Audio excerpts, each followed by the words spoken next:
حدیث پاک میں آتا ہے، حضور اکرم صلی اللہ علیہ وسلم کا ارشاد ہے، عبادت کرنے کے لیے اللہ کے نزدیک سب سے افضل دن ذی الحجہ کے 10 دن ہیں۔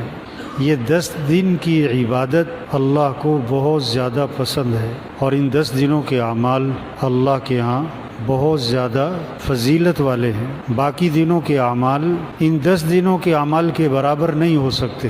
صحابہ نے عرض کیا، حضور جہاد والا عمل بھی ان 10 دنوں کے عمل کے برابر نہیں ہو سکتا؟ آپ فرمائے کہ ہاں، جہاد کا عمل بھی ان 10 دنوں کے عمل کے برابر نہیں ہو سکتا، مگر وہ شخص جو اللہ کے راستے میں جائے اور پھر واپس نہ آئے، یعنی شہید ہو جائے، وہ اس کا عمل ان 10 دنوں کے عمل سے بڑھ جائے گا، ورنہ جہاد جیسا عمل بھی ان 10 دنوں کے عمل کے برابر نہیں ہے۔ اس لیے آپ نے فرمایا کہ ان 10 دنوں میں ایک دن کا روزہ، یہ جو عشرہ ذی الحجہ، ایک دن کا روزہ 1 سال کے روزوں کے برابر، اور ان راتوں کی عبادت شب قدر کی عبادت کے برابر ہے۔ ہمارے گھروں میں اس کے تذکرے ہونے چاہیے، ہمارے مجلسوں میں، کہ بھئی ذی الحجہ کا مہینہ شروع ہو رہا ہے، ہاں، اور یہ عشرہ ذی الحجہ، یہ شروع کے 10 دن یہ بہت قیمتی دن ہے، یہ افضل دن ہے، یہ اعمال والے دن ہیں۔ ان دنوں کے اعمال اللہ کے نبی نے فرمایا کہ ان دنوں میں الحمدللہ، لا الہ الا اللہ، اللہ اکبر، کثرت سے پڑھو، ان دنوں میں کثرت کرو، اس کی تحلیل، تکبیر۔ تو یہ ہمارے گھروں میں بچوں کی زبانوں پر ہو،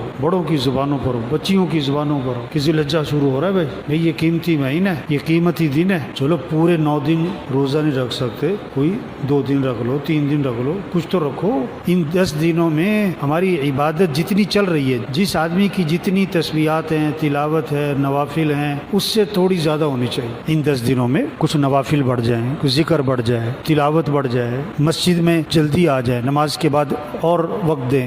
یہ قیمتی دن آ رہے ہیں، افضل دن آ رہے ہیں۔ پتہ نہیں اگلے سال کا عشرہ ذی الحجہ ملے گا کہ نہیں ملے گا بھائی، کتنے پچھلے سال اس ذی الحجہ میں تھے اور اس سال نہیں ہے وہ، اور پتہ نہیں کس کس کا یہ عشرہ ذی الحجہ آخری ہے، اگلا نہیں ملے گا۔ تو سب نیت کرو بھائی، اس عشرہ ذی الحجہ کو قیمتی بنانے۔ صلی اللہ علیہ وسلم نے فرمایا، اللہ کی قسم وہ خسارے میں ہیں۔ صحابہ نے اس کے حضور کون؟ فرمایا یہ مال والے یہ خسارے میں ہیں، مگر آپ نے عملی طور پر کر کے دکھایا، مگر وہ جو یوں خرچ کریں، آگے کو ہاتھ لے گئے، پھر جو یوں خرچ کریں دائیں طرف ہاتھ لے گئے، پھر جو یوں خرچ کریں بائیں طرف ہاتھ لے گئے، اور پھر پیچھے ہاتھ لے گئے، جو یوں خرچ کریں، یہ خسارے سے بچیں گے، ورنہ سب خسارے میں۔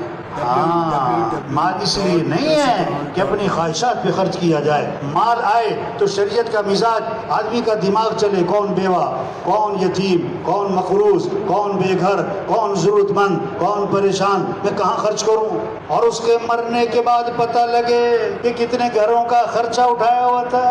حدیث میں آتا ہے نا، 7 آدمیوں کو عرش کا سایہ ملے گا، جس دن عرش کے سایہ کے علاوہ کوئی سایہ نہ ہوگا۔ اس میں سے ایک کون ہے؟ جو دائیں ہاتھ سے صدقہ کرے اور بائیں کو بھی پتہ نہ لگے۔ خرچ کرنے کا شوق، قرآن میں کئی جگہ آیات ہیں، اور ایک جگہ اللہ نے 6 مصرف بتائے، زکوٰۃ کے علاوہ 6 مصرف بتائے۔ مال کا خرچ کرنا ہے، رشتہ داروں پہ، یتیموں پہ، ضرورت مند لوگوں پہ، مسافروں پہ، مانگنے والوں پہ، ہاں، اور گردنیں آزاد کراؤ، مقروض ہے، بے گناہ جیلوں میں۔ یہ 6 مصرف بتا کر فرمایا زکوٰۃ بھی ادا کرنا، یہ بھی نیکی ہے۔ وہ جو 6 مصرف تھے وہ زکوٰۃ کے علاوہ تھے۔